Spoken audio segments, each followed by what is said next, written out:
శంకరుడిని కూడా భయపెట్టిన ఏకైక దేవుడు ఎవరో మీకు తెలుసా? ఒకసారి శంకరుడికి మరియు శనిదేవునికి మధ్య చిన్న వాగ్వాదం జరిగింది. అప్పుడు శివుడు గర్వంగా, నేను లయాకారుడిని, నన్ను ఎవరు ఏమీ చేయలేరు అని అన్నాడు.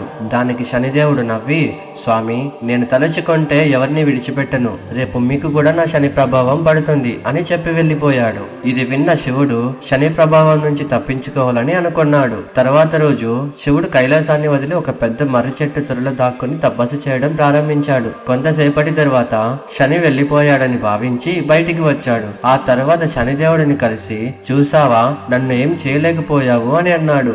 అప్పుడు శనిదేవుడు చిరునవ్వుతో చెప్పిన మాట విని శివుడు కూడా ఆశ్చర్యపోయాడు. స్వామి, నేను మీ దగ్గరే ఉన్నాను, అందుకే మీరు అంతటి కైలాసాన్ని వదిలి ఒక చెట్టు త్వరలో దాక్కోవలసి వచ్చింది. అప్పుడు శివుడు శనిదేవుని మహిమను అంగీకరించాడు. అందుకే శని ప్రభావం నుంచి దేవుళ్ళు కూడా తప్పించుకోలేరని చెబుతారు. ఫ్రెండ్స్, ఓం నమః శివాయ అని కామెంట్ చేయండి.